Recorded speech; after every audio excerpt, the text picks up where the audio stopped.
ఎండిన భూమి మీద ప్రవాహ జలములను కుమ్మరించెను. నీ సంతతి మీద నా ఆత్మను కుమ్మరించెను. నీకు పుట్టిన వారిని నేను ఆశీర్వదించాను. పరిశుద్ధాత్మ తండ్రి మనతో మాట్లాడుతున్నాక ఈ నెల ఈ పరిచర్య నిమిత్తమై నేను ప్రార్థన చేసినప్పుడు దేవుడు ఇచ్చినటువంటి వాగ్దానం, దేవుడు ఒక విలువైన మాటను మాట్లాడుతూ, నేను దప్పిక గల వారి మీద నీళ్లను, ఎండిన భూమి మీద ప్రవాహ జలములను కుమ్మరించను. నీ సంతతి మీద నా ఆత్మను కుమ్మరించను. నీకు పుట్టిన వారిని నేను ఆశీర్వదించను. ఆమేన్. దాని అందరూ చేసిన వాగ్దానం నిమిత్తమై చప్పట్లు కొడుతూ స్తోత్రం.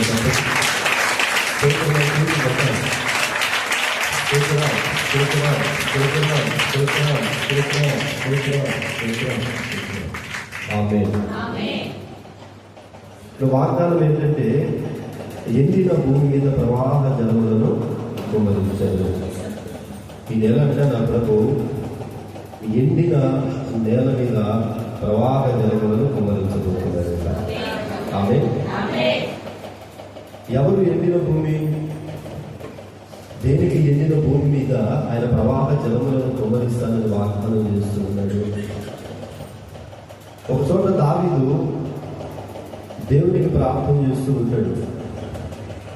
అబ్షాలోము అయినటువంటి దావీదు కుమారుడు దావీదు తరుగుతూ ఉన్నప్పుడు దావీదు అరణ్యానికి వెళ్ళిపోయి ఒంటి గొప్పవలి మూలుతూ ఉదయం పెట్టవల్లి రోధిస్తూ సంగుబడి పొగవలి అంగలారుస్తూ ఏ ఆదరణ లేక, ఓదార్చేవారు లేక, ప్రేమించేవారు లేక ఏడ్చి ఏడ్చి ఏడ్చి ఏడ్చి ఆయన ఒక విలువైన మాట అంటారు. అంటే ఆయన దేనితో పోలుస్తుందంటే, అయ్యా ఎండిన నెలను విడిచి వర్షం కొరకు ఎదురు చూస్తున్నట్లుగా నా ప్రాణము నీ కోసము ఆశపడుతూ ఉన్నది. దావీదు తన జీవితాన్ని దేనితో పోల్చుకున్నాడంటే, ఎండిన భూమితో పోల్చుకున్నాడు. దావీదు తన జీవితాన్ని ఎండిన నేలతో పోల్చుకున్నాడు. చదవండి కీర్తనల గ్రంథము 143వ కీర్తన 6వ మాట. నీ తట్టు నా చేతులు చాపుతూ ఉన్నాను. ఎండిపోయిన భూమి వలె నా ప్రాణము నీ కోసము ఆశపడుచున్నది.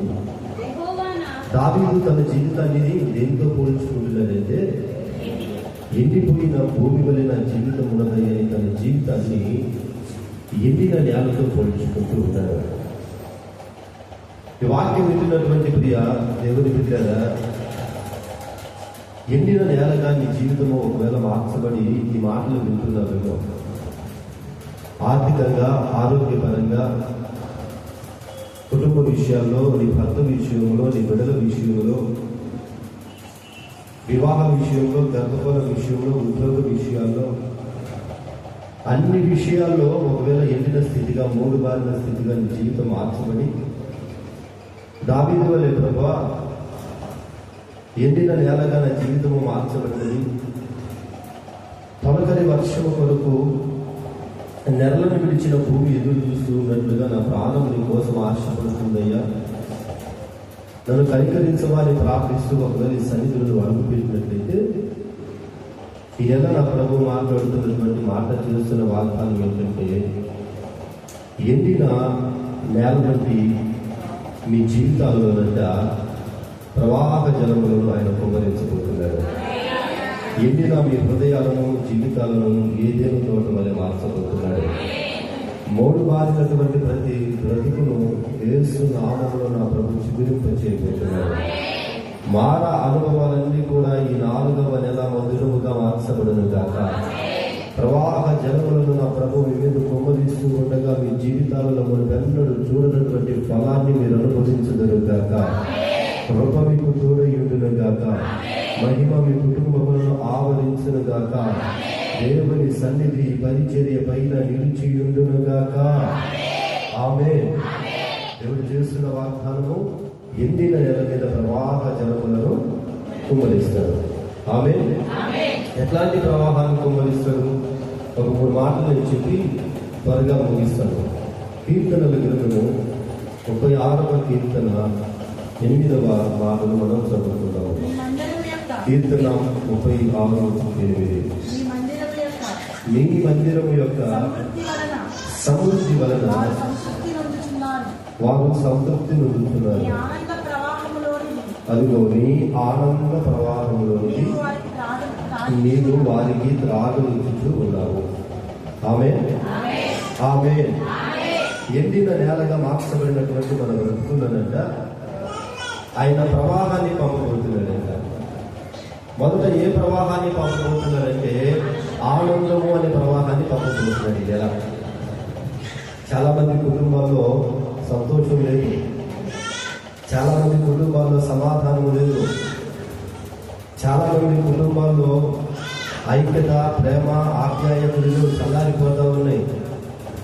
పైకి మాత్రం ఏదో నవ్వాలి కాబట్టి నవ్వుతున్నారు, పైకి ఏదో సంతోషంగా ఉండాలి కాబట్టి సంతోషంగా ఉన్నట్టు కనపడుతున్నారు. కానీ ఎవరి హృదయాలలో కూడా సంపూర్ణమైనటువంటి సంతోషము, సంపూర్ణమైనటువంటి ఆనందం లేదు. అయితే నా ప్రభు అంటున్నాడు, ఎప్పటి వరకు నీ కుటుంబాన్ని అసమాధానం ఏలుబడి చేసినదేమో, ఎప్పటి వరకు నీ కుటుంబాన్ని కన్నీరు, దుఃఖము ఏలుబడి చేసినదేమో, ఇక నుంచి నీ కుటుంబము పైనంట ఆనంద ప్రవాహము ప్రవహించబోతుందంట. హల్లెలూయా, హల్లెలూయా. నేను బ్యాంక్ బుక్ కోసము ఫోటో దగ్గరికి వెళ్ళాను. పాస్పోర్ట్ ఫోటోలు కావాలి కదా, ఆ ఫోటో కోసం వెళ్ళాను. ఆ ఫోటో కోసం వెళ్తే ఆయన కూర్చోండి సార్, అవన్నీ రెడీ చేసి మిమ్మల్ని చూపిస్తాను అన్నాడు. సరే నేను కూర్చొని ఉన్నాను. ఈలోపు ఒక 50 ఏళ్ళు ఉంటాయి అడిగాను. ఆమె ఫోటో దిగడానికి వచ్చారు, నా పక్కన కూర్చున్నాను. నేను ఆమె చూశాను. సరే పెద్దవే. ఈలోపు అతను వచ్చాడు. అమ్మ ఏంటంటే అయ్యా నేను ఫోటో దిగడానికి వచ్చానయ్యా, కొద్దిగా నాకు అర్జెంటు, ముందు నన్ను ఫోటో తీసి నాకు ఆ ఫోటో తీసి నేను వెళ్తానయ్యా అంటే అప్పుడు ఆయన అన్నాడు, సార్ మీకు ఎలా అభ్యంతరం లేకపోతే వస్తాను ఫోటో తీసి పంపిస్తానంటే, పర్లేదయ్యా నేను ఖాళీగానే ఉన్నాను కూడా కొద్దిగా వెయిట్ చేస్తానులే, ఆమెను ఫోటో తీసి పంపిస్తాను. సరే ఆమె విచారంగా ఉన్నారు మొత్తానికి. సరే ఫోటో తీయడానికి పిలిస్తే ఆ ఫోటో దగ్గర కూర్చోగానే ఆయన అన్నాడు, అమ్మా స్మైల్ అన్నాడు. ఎవరు ఇంకా వెంటనే కిలకిలగా ఉంటుందండి. అది ఏం విడిచిపోతుందో, ఏం నవ్వుతుందో. ఆయన మొత్తానికి ఫోటో తీసాడు. ఫోటో తీసిన తర్వాత వచ్చి మళ్ళీ నా పక్కన కూర్చుందండి. నా పక్కన కూర్చుని బోరు నడుస్తుంది. నాకు భయం వేసింది. అమ్మ ఇప్పటిదా బాగానే ఉంది మనిషి, ఎక్కడికి వచ్చి కూర్చొని నా పక్కన నవ్వుతుంది, ఏడుస్తుంది ఏంటి, చూసిన వాళ్ళు ఏమనుకుంటారని నేను ఒక అడుగు వేసి పక్కకి వెళ్ళా. ఓ ఇంకా పెద్ద ఏడుతుంది. తెలంగాణ ఉండమంటారమ్మా, డ్యాడోడు అబ్బాయి ఏమో లోపల ఉన్నాడు, నేను ఇక్కడ కూర్చున్నాను, నా పక్కన కూర్చున్నట్టు చూసి జనాలు ఏమనుకుంటారు, తెలంగాణ డ్యాడోద్దమ్మా, అయినా ఇంకా బాగా నవ్వుతూ ఉన్నావు కదా, ఎందుకు అది వెళ్తున్నావు అన్నా. నా బాధలు, నా కష్టాలు నేను ఎవరికి చెప్పుకోనయ్యా, ఎవరికి చెప్పుకుంటే తీరేయాలి. కాదు అసలు ఏం జరిగిందో చెప్పు, నేను పాస్టర్ గారిని మీకోసం ప్రార్థన చేస్తాను అన్నాను. ఆమె చెప్పిందండి, ఆమె కూర్చోబెట్టి ఒక అరగంట బాధలు చెబితే నాకు ఎదురు వచ్చింది. అన్ని సమస్యలు చేయాలి. నేను అన్నాను, ఏమన్నా ఇన్ని సమస్యలు పెట్టుకొని మరి ఇందాక ఫోటో దగ్గర కూర్చొని ఎట్టనగా అంటే, అవన్నీ అయ్యా నిజమైన నవ్వు కాదయ్యా, అది ఫోటో కోసం నవ్వు. దేనికోసం నవ్విందంట? అది ఫోటో దిగడానికి ఆయన నవ్వమంటే నవ్వాను, కానీ అది నిజమైన నవ్వు కాదు, ఆర్టిఫిషియల్ నవ్వు. అంటే ఈరోజు చాలా మంది నవ్వుతున్నారు కానీ నిజమైన నవ్వు కాదు.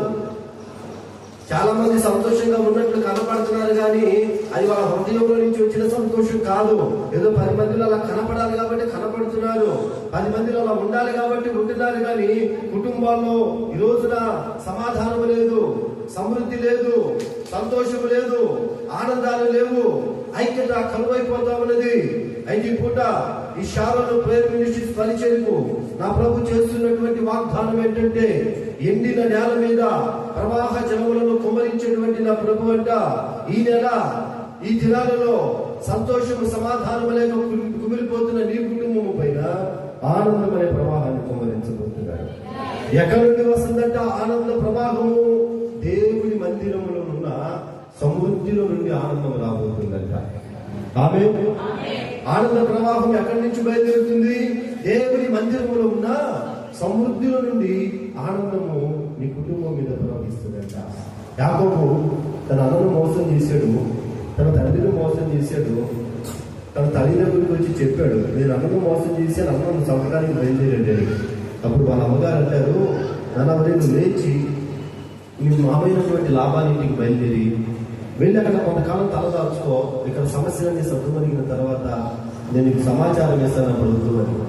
ఒక చేతి కథ పట్టుకొని తన మామైన లాభాన్ని ఇంటికి బయలుదేరేటట్టు యాకోబు. జాగ్రత్తగా మాటలు వినండి. ప్రయాణం వస్తూ ఉన్నాడు. ఒక రోజంతా గడిచిపోయింది. ఒక చోటుకు వచ్చేసరికి పొద్దుగురికి చీకటి పడిపోయింది.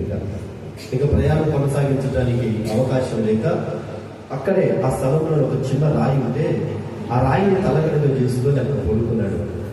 అక్కడ పడుకున్న తర్వాత ఆ రాత్రి ఒక చక్కటి దర్శనాన్ని ఆయన చూశాడు.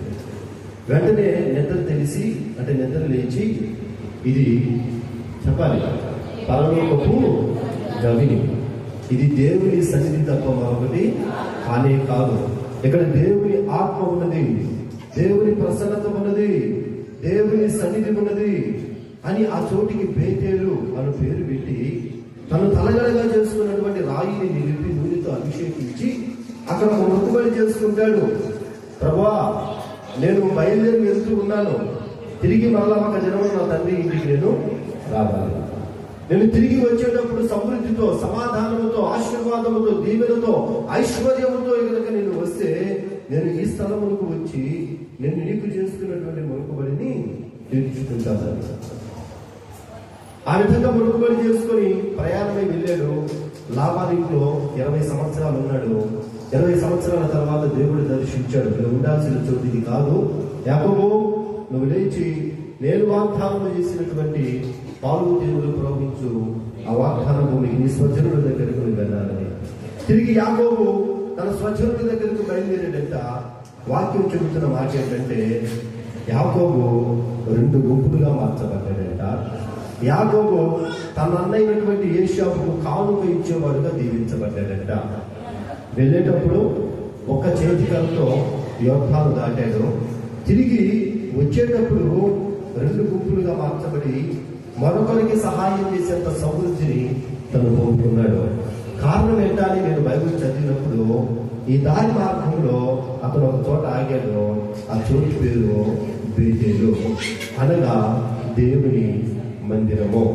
ఆమె ఎప్పుడైతే యాకోబు దేవుని మందిరములో నిలిచి ఒక రాత్రి అక్కడ గడిపి ప్రార్థన చేశాడో, ప్రార్థన ఆలోచించిన దేవుడంట దేవుని మందిరములో ఉన్న సమృద్ధి చేత అతనిని ఆశీర్వదించి ఆనంద ప్రవాహాన్ని అతని పేరు కుమ్మరించాడంట.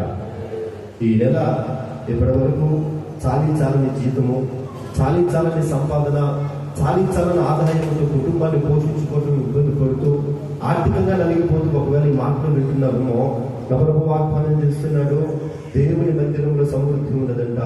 ఆ సమృద్ధిలో నుండి నా ప్రభు ఆనంద ప్రవాహాన్ని మీ కుటుంబాల మీద ప్రవహింపచేసి యాకోబు తన దగ్గర ఉన్నటువంటి ఆస్తి నుండి మరొకరికి పంచగలిగినటువంటి సమృద్ధి ఎట్లాగ పొందుకున్నాడో, అట్లాగే నీ జీవితంలో నువ్వు తిని నువ్వు అనుభవించడం మాత్రమే కాదు, కానీ నువ్వు ఇంకొకరికి పెట్టగలిగినటువంటి సమృద్ధిని నా ప్రభు నీకు ఇవ్వబోతున్నాడు. హల్లెలూయా చెప్పండి. మొదట ఏ ప్రవాహాన్ని నా ప్రభు ప్రవహింపబోతున్నాడు? ఆనంద ప్రవాహాన్ని మీ కుటుంబాల మీద ప్రవహింపబోతున్నాడు. రెండవ మాట, యోబు గ్రంథము 29వ అధ్యాయము 6వ వచనాన్ని మనం చదువుకుందాం. యోబు 29:6 మనం చదువుకుందాము. నేను పెట్టిన అడుగెల్లా నేతిలో పడెను, బండ నుండి నా నిమిత్తము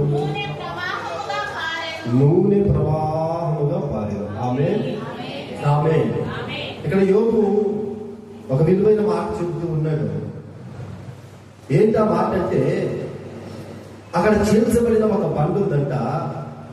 ఆ బండి నుండి నూనె ప్రవాహముగా ప్రవహిస్తుందంట.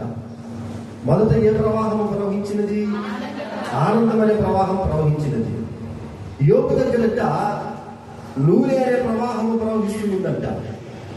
చీల్చబడిన బండి నుండి నూనె ప్రవాహముగా ప్రవహించి ఆయన తల మీద నుండి అరిపాదం వరకు ఆ నూనె ఆయనను అభిషేకించగా వాక్యం చెబుతున్న మాట, ఆయన అడుగు పెట్టిన ప్రతి చోటు నేతిలో పడుతుందంట.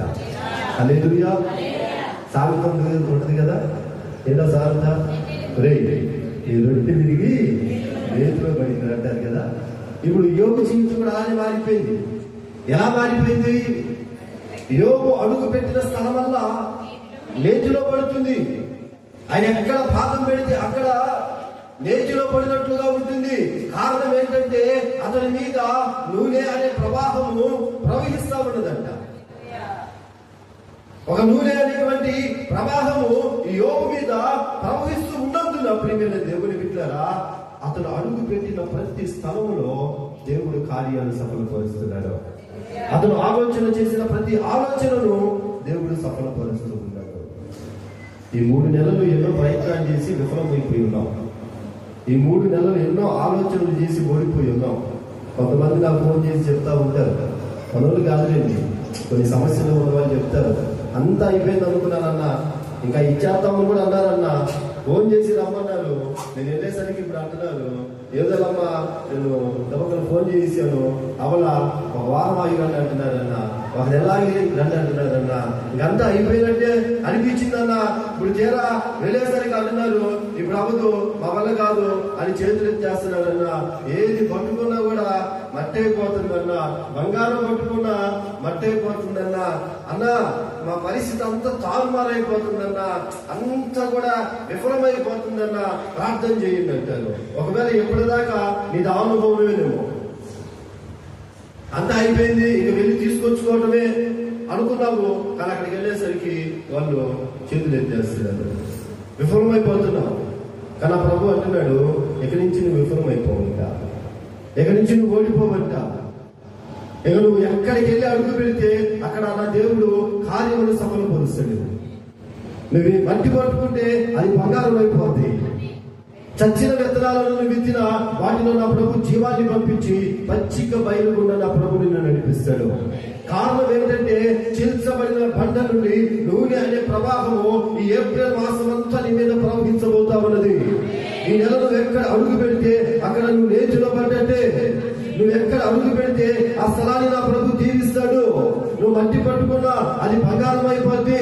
నువ్వు చచ్చిన విత్తనాలు పట్టుకున్నా ఆ పంట యొక్క ఫలాన్ని నువ్వు అనుభవిస్తావు. కారణము చీల్చబడిన బండ నుండి ప్రవాహము నూనె నీ మీద ప్రవహించబోతా ఉన్నది. ఆమేన్. ఇప్పుడు నేను చూసిన వాళ్ళందరూ ఏమంటారంట, యోగులు ఏమన్నారు చదువు, యోగులు ఏమన్నారు చదువు రైట్ 11 వచ్చిన చదువు, నా సంగతి చెవిన పడిన ప్రతివాడు యోగు ఎంత అదృష్టవంతుడు నువ్వు. దేనికి? నువ్వు అడుగు పెట్టిన ప్రతి స్థలము నీతిలో పడుతుంది. నువ్వు మట్టి పట్టుకున్నా బంగారం అవుతుంది. యోగు నువ్వు ఎంత అదృష్టవంతుడువో. ఒకప్పుడు వీళ్ళు ఏమన్నారో తెలుసా? చే నీ ముఖం దొరుకుతుంది దరిద్రం, చే అసలు నీ లాంటి ఎందుకు ఎదురొచ్చాడు, చే అసలు నీది ఒక బతుకేలా, చే అసలు నువ్వు కాబట్టి బతుకున్నావు కానీ నేనైతేనా అని అందరూ సహించుకున్నాలే. ఎవరు? యోగులు. ఇప్పుడు యోగులు చూసిన వాళ్ళందరూ అంటున్నారంట, అబ్బా యోగు నువ్వెంత అదృష్టవంతుడివో, నువ్వెంత అదృష్టవంతుడివో, నువ్వు ఏది చేసినా నీ దేవుడిని సఫలపరుస్తాడు, నువ్వు ఏది చేసినా నీ దేవుడిని ఆశీర్వదిస్తాడు, నువ్వెంత అదృష్టవంతుడు. యోగును చూసిన వాళ్ళందరూ కూడా ఇప్పుడు ఏమంటున్నారంట, నువ్వెంత అదృష్టవంతుడివో. ఆమేన్. హల్లెలూయా. దేనికి అట్లా అంటున్నారు? యోగు తల మీద నూనె అనే అభిషేకం ప్రవర్తిస్తా ఉన్నది. ఆమేన్. మీకు అర్థమవడానికి చెప్తాను. ఈ అబ్బాయిని చూసిన వాళ్ళందరూ అన్నారు, ఇదొక బతికేనా అనలేదు. నేను చెప్తున్నా మంచూరు ఇదొక బతికేనా, పొద్దునే బాగుంది, నువ్వేది నుంచా ఓ అవతలతో అమ్మగారు అడుగు పెట్టిందమ్మా, ఆరిపోయింది మా ఇంట్లో. అమ్మగారు మొహం చూసావమ్మా, అంతా అయిపోయింది అని అన్నారు. ఎవరిని? ఇతన్ని. ఎప్పుడు? ఒకప్పుడు జనవరి నెల, ఫిబ్రవరి నెల, మార్చి నెల వరకు అన్నారు. ఇప్పుడు ఏప్రిల్ నెలలోనంట చీల్చబడిన బండ నుండి నూనె ప్రవాహము ఈ యవనస్తుడి మీద కుమ్మరించబడుతుందట, ఈ పసిబిడ్డ మీద కుమ్మరించబడుతుందట, ఈ సంఘము మీద కుమ్మరించబడుతుందట. ఇప్పుడు ఇతను చూసి చీ నీ బ్రతుకేనా, నీ జీవితమేనా అని చెప్పించిన వాళ్ళందరూ ఉన్నారే, వాళ్ళు ఇప్పుడు ఈ నెల ఈ అబ్బాయిని చూసి అంటారంట, నువ్వెంత అదృష్టవంతుడువో, నువ్వెంత దీవెనకరమైన పాత్రవో, అబ్బా నువ్వు అడుగు పెట్టిన ప్రతి స్థలం నేతులో పడతా ఉన్నది, నువ్వు మట్టి పట్టుకున్న బంగారం అవుతుంది. ఇప్పుడు ఇతనిని దూషించిన నోరు, ఇతనిని శపించిన నోరు, ఇతనిని అసహించుకున్న నోరు ఇప్పుడు ఇతనిని ఏం చేస్తుందంటే ఘనపరుస్తుంది. ఘనపరిచేలాగా నా ప్రభు చేస్తున్నాడు. దేనికి? ఇతనిని అసహించుకున్న వాళ్ళందరూ ఈ నెల ఇతనిని ఘనపరుస్తారంటే నూనె అనే ప్రవాహం ఇతని మీద ప్రవహిస్తూ ఉన్నందున ఇతను అడుగు పెట్టిన ప్రతి స్థలము నేతిలో పడ్డట్టుగా మార్చబడుతుంది. కాబట్టి ఇతనిని చూసిన వాళ్ళందరూ ఇప్పుడు ఏమంటారంటే ఈ దేవుడు గొప్ప దేవుడు అమ్మాయి, హల్లెలూయా, అమ్మాయి నీ దేవుడు ఎంత గొప్ప దేవుడు, ఎంత అదృష్టవంతురాలు, జీవము కలిగిన దేవుడిని నిన్ను కనుగొనవు, ఎంత అదృష్టవంతురాలు. నిన్ను దూషించి హింసించి నిన్ను బాధ పెట్టిన ప్రతి నోరు ఈ నెల నీ మీద ప్రవహించే అభిషేకాన్ని బట్టి నిన్ను ఘనపరచును గాక, నిన్ను ఘనపరచును గాక. నిన్ను చూసిన వాళ్ళందరూ కూడా మీరు అదృష్టవంతులందరూ గాక. నీ బిడ్డలను చూసిన వాళ్ళు మీరు అదృష్టవంతులందరూ గాక. నీ ఇంటిని చూసిన వాళ్ళందరూ కూడా యెహోవా చేత ఆశీర్వదించబడిన ఇల్లు అందరూ గాక. నీ ఇల్లు యెహోవా గుమ్మముగా మార్చబడును గాక. నీ ఇంటికి యెహోవా అధిపతిగా ఉండును గాక. నూనె ప్రవాహముగా మీ మీద ప్రవహించును గాక. ఆమేన్. రెండవది ఏంటంట అమ్మా, నూనె ప్రవాహముగా మీ మీద ప్రవహిస్తుంది. మూడవ మాట ఆమోసు గ్రంథం 5:24. ఆమోసు 5:24. అమ్మా, నీళ్లు పారునట్లుగా న్యాయము జరగనివ్వండి, గొప్ప ప్రవాహం వలె నీతిని ప్రవహింపనీయుడి. ఇప్పుడు మూడవది కంట అమలా ఎవరైతే రాసుకొని ఇంటికి చదువుతున్న సమయం లేదు కదా. నీతి అనే ప్రవాహాన్ని ప్రవహింపజేస్తారండి. ఇలా నవ్వుతా ఆమె చెప్పుకోండి. మొదటి ప్రవాహము, రెండవది, మూడవది అలా నీతి అనే ప్రవాహం దేనికన్నా దేవుడి సంఘము మీద ఈ కడవరి దినాలలో నీతిని ప్రవహింపజేస్తాడంట. విశ్వాసి మీద నీతిని ప్రవహింపజేస్తాడంట. ఈ అంత్య దినాలలో సేవకుల మీద ఆయన నీతినే ప్రవహింపజేయబోతూ ఉన్నాడంట. ఈ వాక్యం చదివినప్పుడు నేను ప్రార్థన చేసి ప్రభువుని అడిగాను, అయ్యా ఈ కడవరి దినాలలో దేనికి నీతిని మా మీద మీరు ప్రవహింపజేస్తారు? యేసయ్య చెప్పిన మాట ఏంటంటే ఆయన రాకడ సమీపముగా ఉన్నది. ఎవరు రాకడ సమీపముగా ఉన్నది? యేసయ్య రాకడ సమీపముగా ఉన్నది. ఈ కడవరి దినాలలో యేసయ్య రాకడ సమీపముగా ఉన్న దినాలలో యేసయ్య ఈ పూట వస్తే, ఈ పూట యేసయ్య వచ్చి సంఘమును ఏం చూస్తాడంటే నీతిని చూస్తాడంట. ఆయనకి ఎవరు కావాలి? నీతిమంతులు కావాలి. లోకమంతా మారిపోయినది, లోకమంతా పాప చేత నింపబడి ఉన్నది. నీతిమంతుడు ఒక్కడు కలడేమోనని ఆకాశంలో నేను తిరిగి చూస్తే ఒక్కడు కనపడ్డాడంట. ఆ తరములోనే ఒక్కడు కనపడ్డాడంట. నేను అంటాను, ఆ తరములో ఒక్కడు కనపడితే నీ సంఘంలో ఒక్కదాని కనపడ్డాడు విశేషంగా. ఆ తరములోనే ఒక్కడు కనపడితే మన కుటుంబంలో మనం ఒక్కడు కనపడటము పెద్ద విశేషమా? నేను అంటాను, మా ఫ్రెండ్ ఒకడు ఉండేవాడు. వాడు ఎన్ని సంబంధాలకి వెళ్ళినా వాడికి పిల్లలు నచ్చట్లా. వాడికి ఇన్ని సంబంధాలు తీశారు వాళ్ళ అమ్మ వాళ్ళు. ఎక్కడికన్నా వాడి ఏమైందంటే ఆ పిల్లకి మూత అంటారు. ఇంకో చోటుగా ఏమైందంటే ఆ పిల్ల పుట్టిగా ఉందంటాడు. ఇంకో చోటికి వెళ్ళి వచ్చావు కదా ఏమైందంటే ఆ పిల్ల నల్లగా ఉందంటాడు. సరే ఇంకా చూసి వాళ్ళ వల్ల కాక వాళ్ళు అబ్బాయి అతనికి అట్లాంటి అమ్మాయి కావాలని అడిగారు. అప్పుడు అన్నాడు, నాకు కావాల్సిన ఎర్రగా ఉండాలి, ఎత్తుగా ఉండాలి, జడ పొడుగు ఉండాలి, బాగా చదువుకొని ఉండాలి, అందంగా ఉండాలి, కళ్ళు గుండ్రంగా ఉండాలి, శివుని శంఖాల్లాగా ఉండాలి. ఒక లిస్ట్ చెప్పాడు. వాడు చెప్పిన లిస్ట్ మొత్తం రాసుకుంటే ఒక పెద్ద పేపర్ మొత్తం నిండిపోయింది. సరే అంతకంత లిస్ట్ చెప్పాడు కదా, అసలు ఈడు ఎట్లుంటాడని చెప్పి చూస్తే ఈడు బాక్స్ ఉంది, అటు 50 బాక్స్ ఉన్నాయో, అది కొద్ది రంగు ఉంటుంది. మా వాడు దానికన్నా నల్లుకుండేవాడు. మా బ్యాంక్లో పిల్లలు అన్నం తినకపోతే, అదిగో అంకులు వస్తున్నాడు, ఆయనకి వచ్చిస్తాను, అన్నం తినకపోతే వాళ్ళు చూసి అన్నం తినిపించేవాళ్ళు. అట్లాంటి అందగాడు వాడు. ఇప్పుడు అట్లాంటి కరిమోహం వాడి గురించి అట్లాంటి అమ్మాయి కావాలంట, ఆరులా ఎత్తుండాలంట, ఎర్రగా ఉండాలంట, కళ్ళు గుండ్రంగా ఉండాలంట, శివుని శంఖాల్లాగా ఉండాలంట, ఎడ పొడుగు ఉండాలంట, బాగా చదువుకుని ఉండాలి, మంచి అందంగా ఉండాలి. నేను అంటాను, అట్లాంటి కర్ణుడికే ఎట్లాంటి అందగతి కావాలనుకుంటే, నా దేవుడు అతి సుందరుడు, అతి కాంక్షణీయుడు, 10,000 మందిలో గుర్తించదగిన వాడు నా ప్రియుడు. అట్లాంటి సౌందర్యవంతుడైన యేసయ్యకు వధువు కావాలంటే ఇంకా ఆమె అంత సౌందర్యంగా ఉండాలి. యేసయ్య ఆమె సిద్ధపరుచుకున్న వధువు సంఘము కోసము అదిగో త్వరలో మేఘాల మీద రానయ్యున్నాడు. ఇప్పుడు ఆయన వివాహము చేసుకునే వధువు సంఘములో ఆయన దేనిని చూస్తున్నాడంటే నీతిని చూస్తాడంట. అందుకని పరిశుద్ధ ఆత్మ దేవుడు ఈ మాట నేను సిద్ధపరుచుకుంటున్నప్పుడు నా బయలుపరిచిన మాట ఏంటంటే, ఈ కడవరి దినాలలో సంఘము మీద నీతి అనే ప్రవాహాన్ని నేను ఎందుకు ప్రవహింపచేయబోతున్నానంటే, యేసయ్య రాకడ సమీపముగా ఉన్నది, ఆయన త్వరలో రానయ్య ఉన్నాడు. ఆయన వచ్చినప్పుడు సంఘమును ఏం గమనిస్తాడంటే నీతిని గమనిస్తాడు, విశ్వాసుల నీతిని చూస్తాడు. ప్రభు బలక సిద్ధపడి ఆయన రక్త మాంసంలో పాలి భాగస్రావాలనుకుంటున్న ఓ విశ్వాసి, ఒకవేళ నీతిని పోగొట్టుకున్నావేమో, విశ్వాసాన్ని పోగొట్టుకున్నావేమో, పరిశుద్ధతను పోగొట్టుకొని చికటకల దొంగ భూమిలో పడిపోయి దాని నుండి బయటికి రాలేక అపవిత్రమైన ఆలోచనలు తలంపుల గుండా నడిపించబడుతూ నీ పరిశుద్ధతను పోగొట్టుకొని నువ్వు ఏడుస్తూ కన్నీరు గారుస్తూ దేవుని సన్నిధికి వచ్చినట్లయితే నా ప్రభు అంటున్నాడు, నీ పశ్చాత్తాపాన్ని దేవుడు చూడాలని ఆశపడుతూ ఉన్నాడు. ఈ వాక్యం అయిపోయిన తర్వాత నువ్వు నిలిచి ప్రార్థన చేయి. అయ్యా, ఈ దొంగ భూమిలో నేను పడిపోయి ఉన్నానయ్యా, అవినీతిలో పడిపోయి ఉన్నాను, అవిశ్వాసంలో పడిపోయి ఉన్నాను, అపవిత్రతలో నేను పడిపోయి ఉన్నాను, నన్ను లేవనెత్తు, నన్ను పరిశుద్ధపరచు, నీతి అనే ప్రవాహాన్ని నా మీద ప్రవహింపచేసి నన్ను నీతిమంతురాలుగా మార్చున్నాయన. అయోగ్యంగా ప్రభు బలం తీసుకోవద్దు.